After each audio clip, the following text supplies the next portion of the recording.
Right. So we are in 314.2. If there was a hole in it and it got stuffed up, if the hole is lower than where the dregs start, then you cannot open it. Why? The cave in Shehula that since it's down and all the pressure of the wine above it is in there, so then you have to really you have to close it very good so it shouldn't leak. And therefore it's considered like you're making a new opening due to the force with which it has to be wedged in there in order to hold. Above the dregs, you're allowed to open it. Mishna Berura. If it was a hole, then it was stuffed up. Afilu haya isi makim habarza. Even if this place is the place, what's that like of the? That's like a spout, yeah. Oh, yeah, you just the spigot, site of the spigot. It calls it. Yeah. Okay. That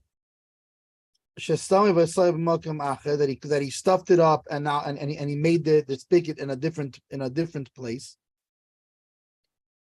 And now he wants to reopen that hole that he closed up. It's considered like he's making a new opening.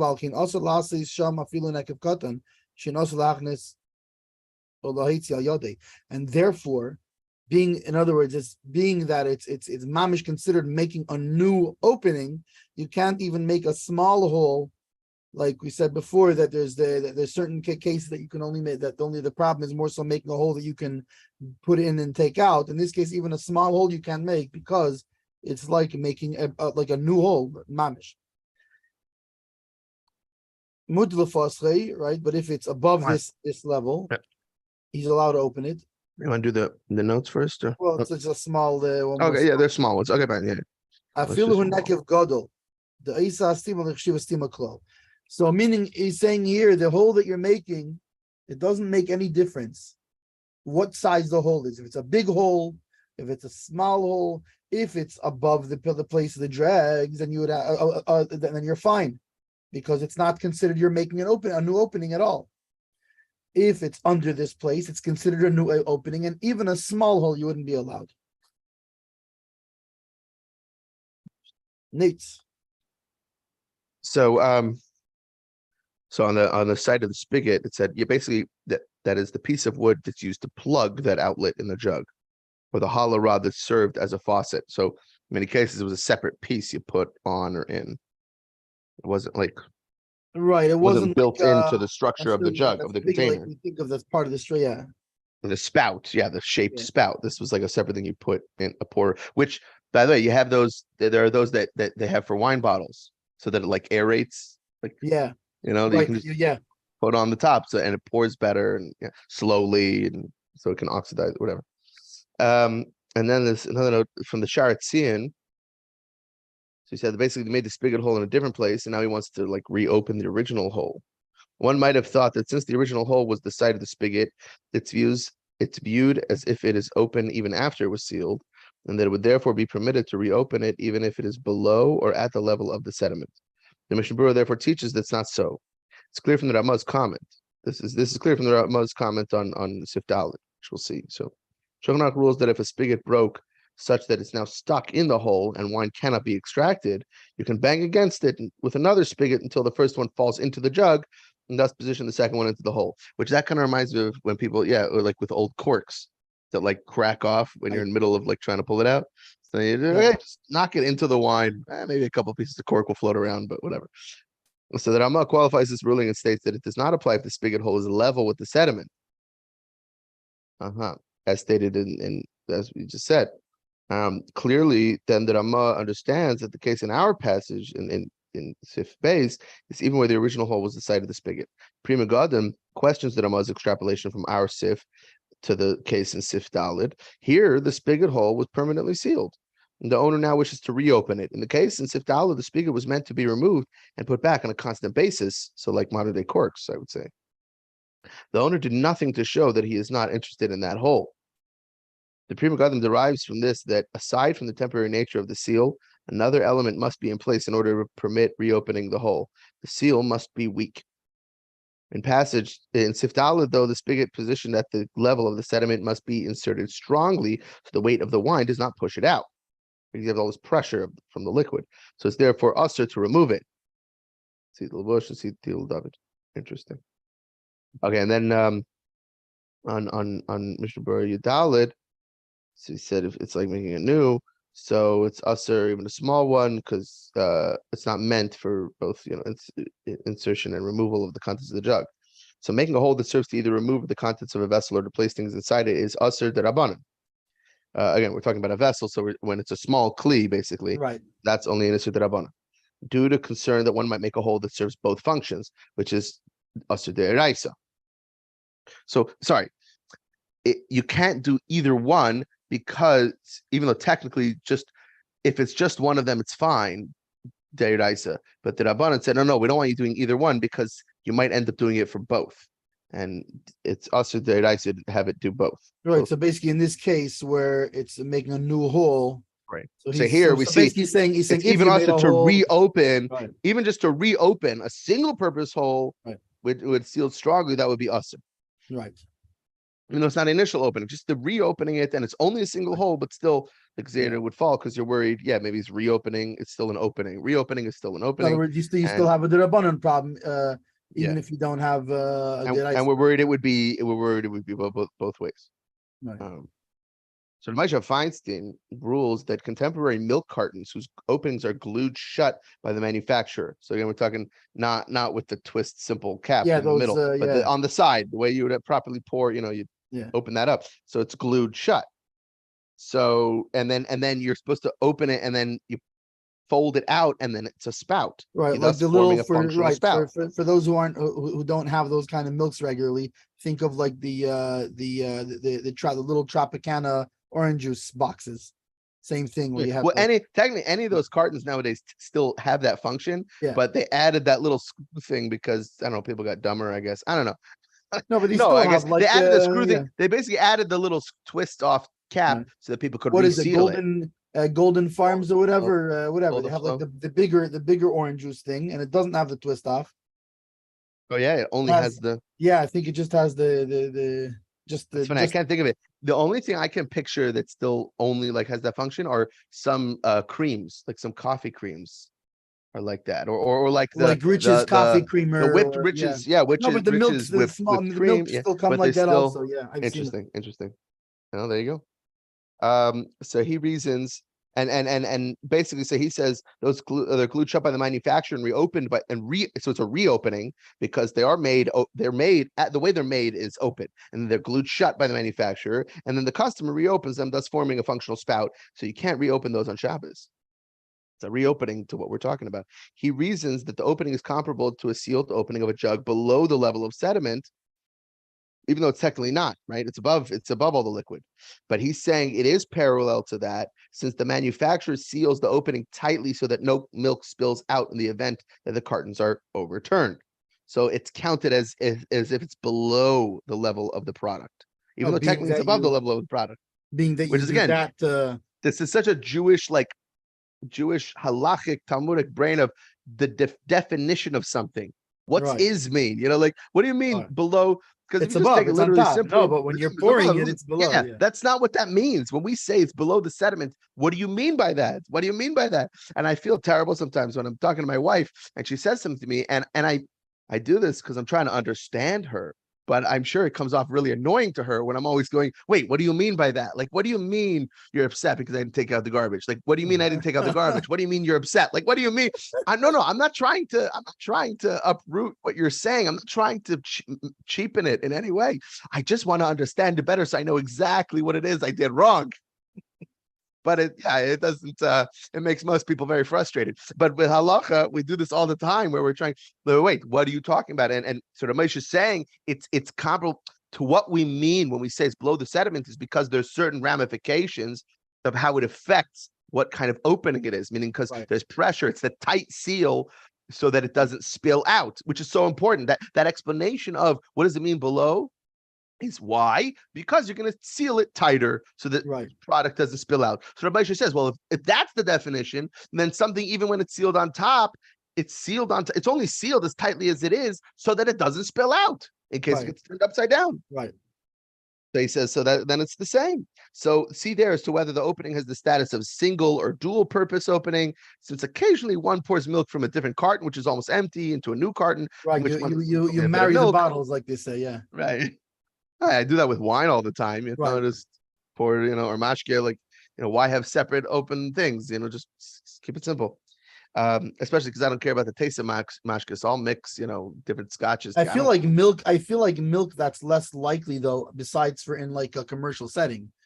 In other words, in a commercial setting, you put out like 5 bottles of milk for the coffee. So now you're going to mix them all. At home, usually you dafka don't open the next one till you because you don't want them. I'm not going to put the older almost spoiled milk into the newer milk that has in some larger families. I think it happens more. Maybe it's more common because when can I know harder when let's say you have 10 or 12 kids are home Shabbos morning and you have one bottle here and one bottle there. Yeah, complaining. Yeah, the milk is being poured around. No, you got to have multiple on that side and one on this side. Yeah. Maybe.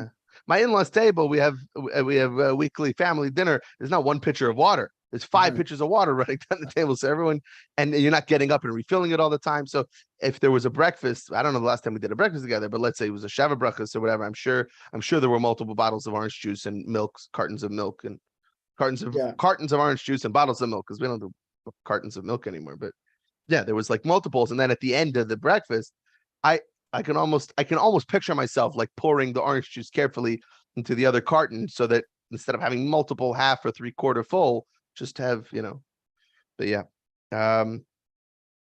So whether it's single or double, because it does happen. So if one intended to put chocolate syrup or cocoa powder into the milk carton, the opening is unquestionably dual purpose.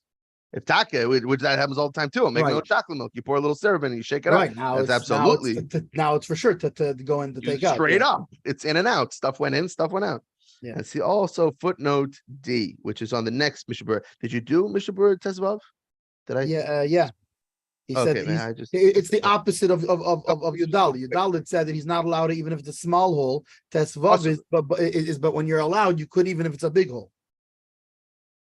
Right. So even if it's a big hole, still, because that one's not a seal, because it's not a seal. Simply understood, Mishnah Berura seems to be saying that one may even reopen a dual-purpose hole that is above the level of the sediment, since it's not considered sealed at all. Chazon Ish indeed rules this way, and see therefore proofs from the discussion in the Gemara. However, the Mordechai quoted in the Beis Yosef, whom Sharatzin here cites as the source for this ruling, strongly indicates that we're referring only to a single-purpose hole. And Tehillah David states that this is the practical law. For discussion, see Mer Harim. Führer. I don't know who that is. Interesting.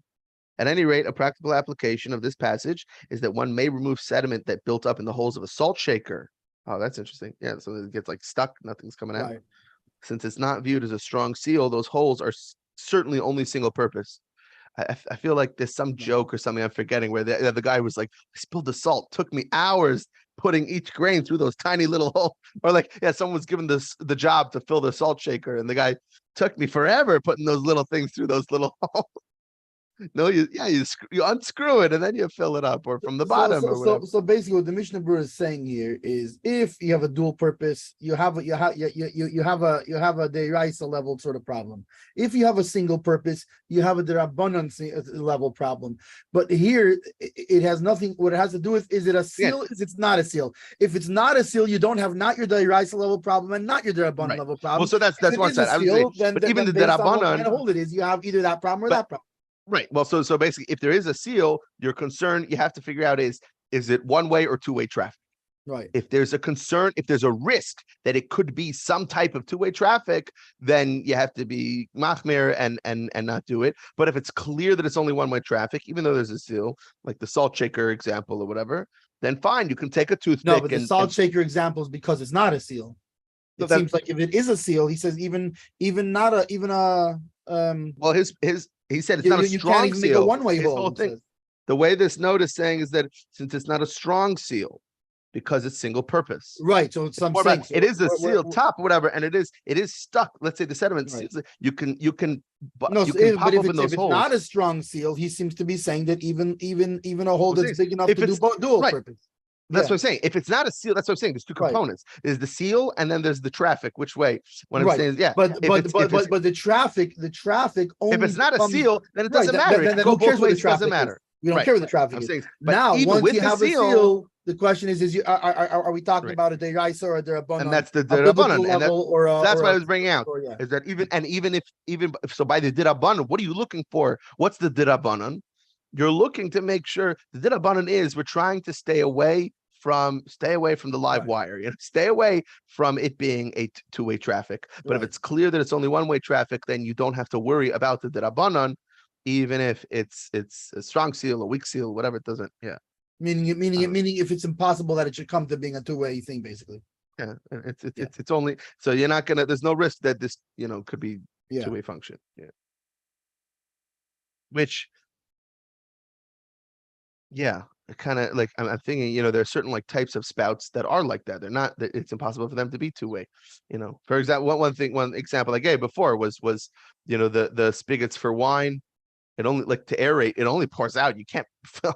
You're not pouring. You ever try doing that? You can't. Even the little tops of mashka bottles, like the vodka, the Smirnoff, those little things that also help it slow down the pouring. You try filling up from that. It could take forever and it spills all over the place. You gotta pop those things off. It's not really technically it can be done, but I don't think it's. But it's very hard to. It's like it's. And, right. They have these attachments, by the way, you can do for cartons for the old days before they attach those things. There's these things you could just. They had like little blades. Well, and that's his point. That's why the Mishna Berura terms it a small hole or a not small hole, because a small hole, by its nature, you can only pour out of it. You can't put back into a small hole. Nothing's going back in. Right. Yeah. Which, again, the hole that I try to make when I would do a can on Shabbos to try to ruin the can is badafka small like needle pinprick where. It's not really something that you could pour into, and in fact, it's so small that I probably wouldn't even pour out of. But it's just kind of, but it messes up the function of the can. That now the can is not going to be able to hold the liquid anymore. So I'm not by then opening it the regular way. It's not making it a keli. Right. But if I'm making the point is if I would poke a hole in the can and that's making an opening, then what's the difference between that and the regular one? Right. Okay, I did maybe whatever, maybe it ruins it, but what did I just help? No, the whole point is that Dafka doing it in a way that it's so small that it doesn't. Yeah. Anyway, yeah. Interesting. Okay, cool. So that was that, and now Gimel. Bimkaim nekev yashan, in the place of an old hole. Nekvin afilu b'magdeach. You can make a hole even with a drill. Pirish kli miyuchad cave, a special tool for hole making, also known as a drill. What's funny is it said with a borer, and for a second I said with borer. I'm like, what does borer have to do with it? Oh, borer. But I think that borer is meaning, and I think that Ramah's just translating meaning an implement that is specifically used for piercing. Yeah. So meaning right, designated because laptop is a drill. A drill is like this. It could be, how they have those. How they have like those. They have like those. It's like it looks like a screwdriver handle, and then the end of it just comes to a point.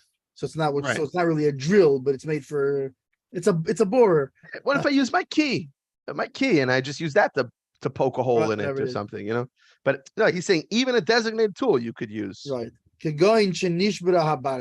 example, the spigot or the stopper or whatever it is got broken. So then you can make such a hole. shari linkiv nekev yoshan ela b'chavishal cheresh einastim muhdekes yafe. And some say that this is only that this is only talking about by an earthenware barrel, which the closing is not sticking, so is not so wedged in, right? Because if you try to wedge it into an earthenware thing too hard, you're going to break it. But a barrel or a container of wood, that you stick it in very strong, and you cut off the end of it, with the intention of not to take it out. That for sure it takes the appearance of making a new hole, and you're not allowed to do it. Mishna Berura Tezayin became nekev yashon,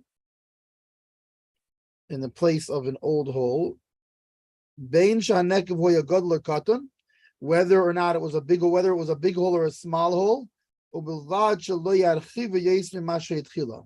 this is on condition that he's not widening it from what it was before. He's merely reopening the old hole. So if he's reopening an old hole, even if he uses what's it called, a tool, something like this, then you're fine, right? But again, so long as all you're doing is reopening the old hole, but not widening the hole to make it bigger, because then you are improving on it. So you could poke it with a poker. Why? Because it's not considered to be closed at all. Being that it is higher than the dregs. So he's talking about. So basically, the Mishnah is showing it's a continuation from the one above. We already said that if it's lower than the dregs, the problem. So now what we're talking about is even if it's higher than the dregs, then if it's an old, then if it's an existing hole, you can even use a poker to poke it out. And like we said before, meaning that note that if it's under the dregs, then no, you can't take it out, not with a tool and not without a tool. So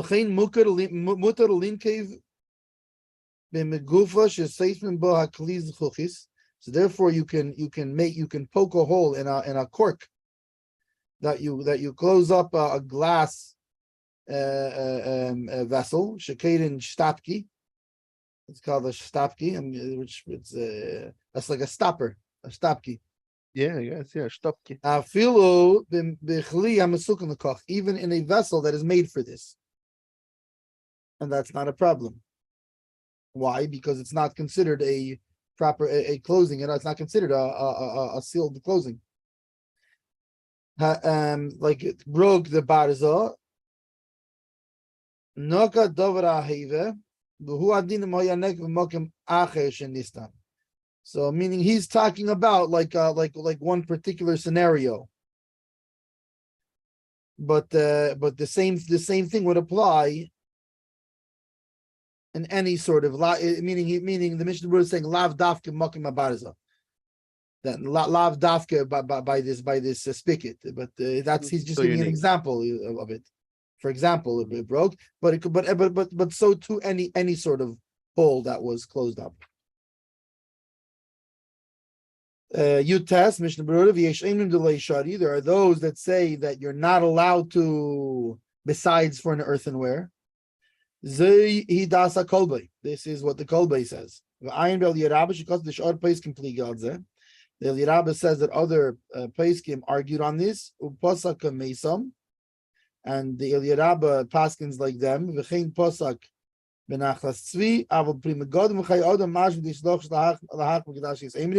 However, the Pri Megadim and the Chai Adam, in which case I have a suspicion that the Alter Rebbe might hold that way also.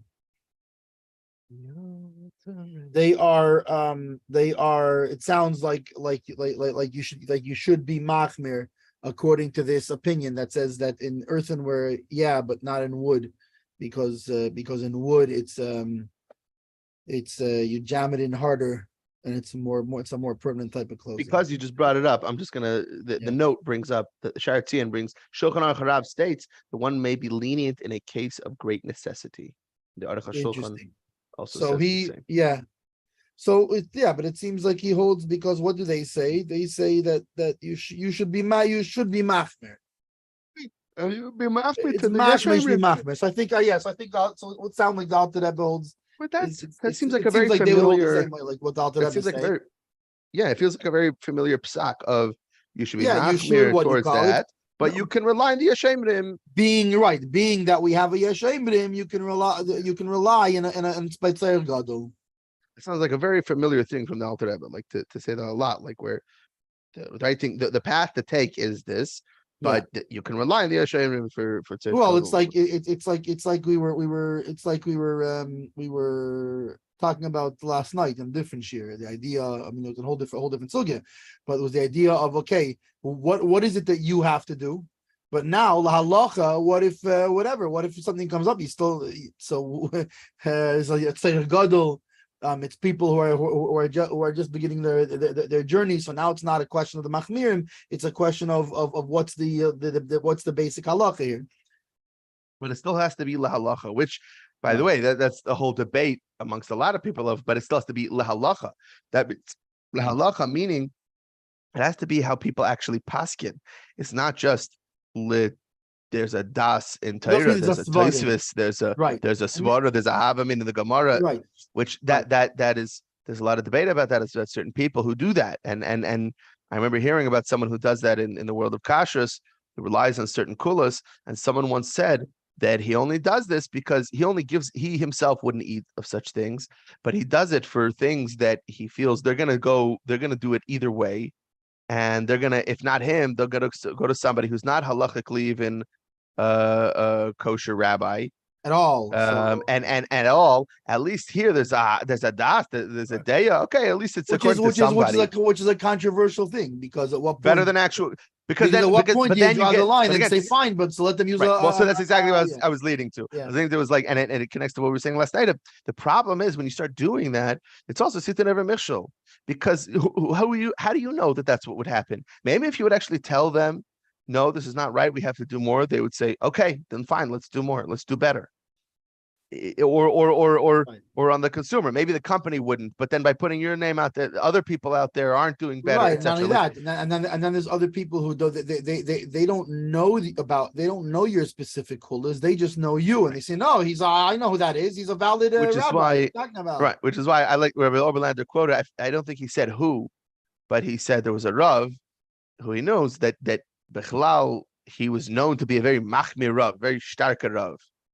But actually, when you went to him for personal direct shilas, it was very mekel.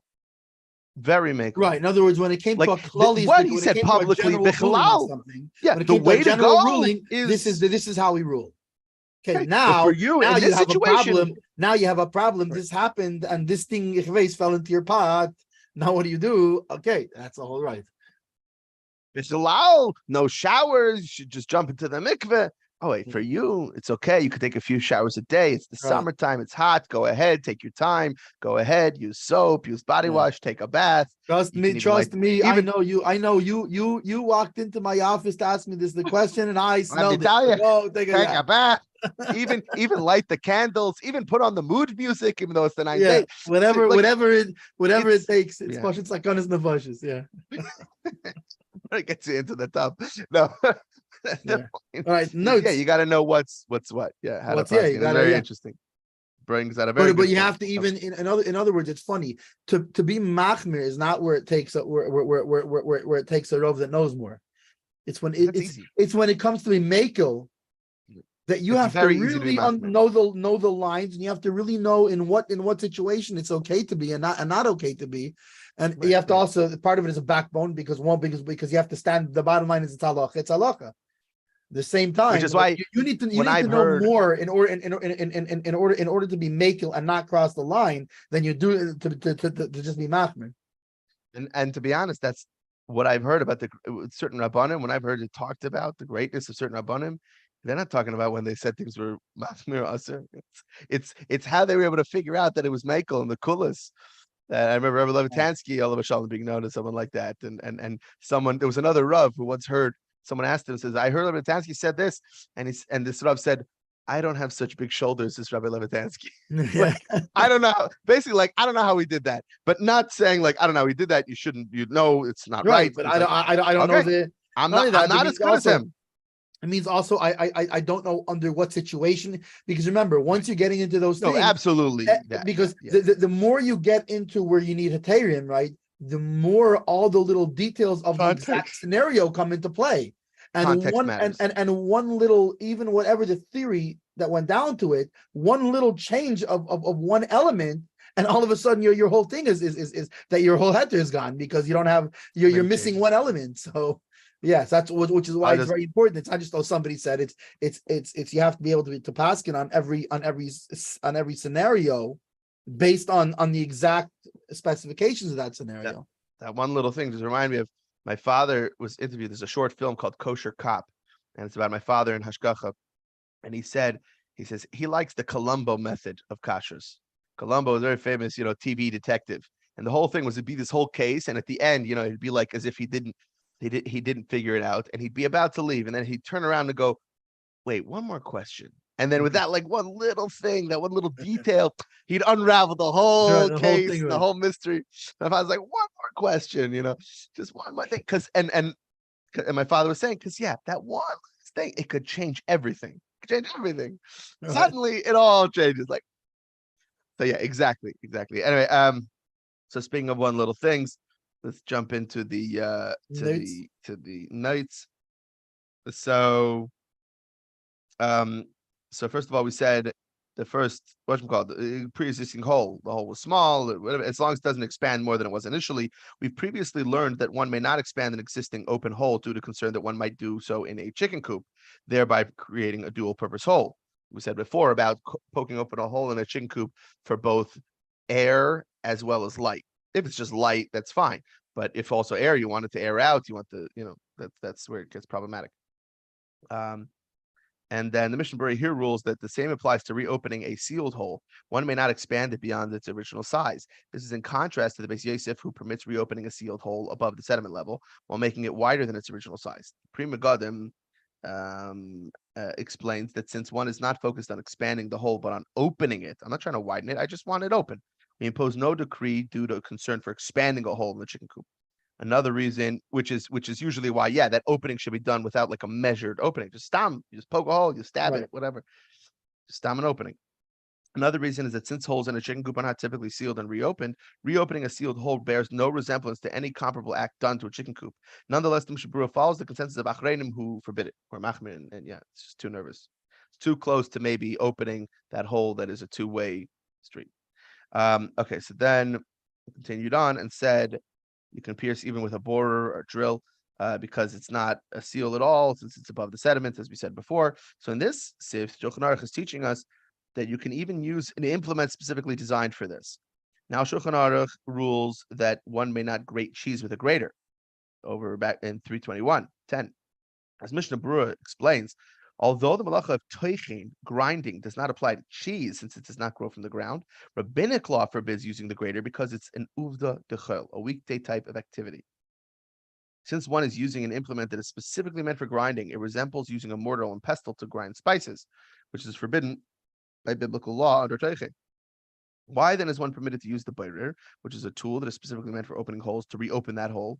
Sefer Uvdin Dechel, there's a whole sefer on it, sounds awesome, explains that when using a grater, one is performing a full-fledged act of grinding. The only reason there is no violation is because of a technicality. The cheese doesn't grow from the ground, but you're still doing the whole thing. Using a grinding implement for a full-fledged act of grinding is forbidden under Uvdin Dechel. You're doing an action that reopening a hole above the level of sediment, however, cannot even be considered an act of forming a hole because the hole already exists. You're just reopening it. So one may therefore use the Berura for that purpose. So that's why, basically explaining why it's not uvdin dechel. Even it would seem like you're reopening. You're not making the initial thing. Right. So it's not that uvdin. It's not that action. So we finished off. So what about even a shtapke, whatever it is, shtapki? Yeah. Even an implement that's made for that purpose. Similarly, you can use a corkscrew to release a cork, or a bottle opener to remove a flat metal bottle cap, The basic explanation for the permissibility of removing the bottle cap will be discussed in the footnote of Sif Vav. The next one, so the spigot, basically a common instance. Even the same would be true even if it was a different place. It's now sealed up. So Sharatzin says that is the permission to pierce a sealed opening with a Berura does not only apply to a broken spigot, but to any sealed hole that may be reopened. The proof for this is that the Gemara only forbids making a new hole. Yeah, and then finally, and I'm gonna have to jump off. Is Sharatzin Shulchan Aruch, right? We said basically the some say being machmer by the Sheshem. The Alter Rebbe says you can be lenient in case of great necessity. Pri Megadim adds that the principle of kolbai would not seem to be limited to a wooden vessel. The same would extend to an earthenware vessel whose seal is tightly secured when there's no intention to remove the seal, as the Shulchan Aruch stipulated. See Be'er Hagra and Aruch HaShulchan. Okay, have a yeah. Let's just hit Dalit because there's no Mishnah Berura to it, so it's very simple. Well, I have another. And when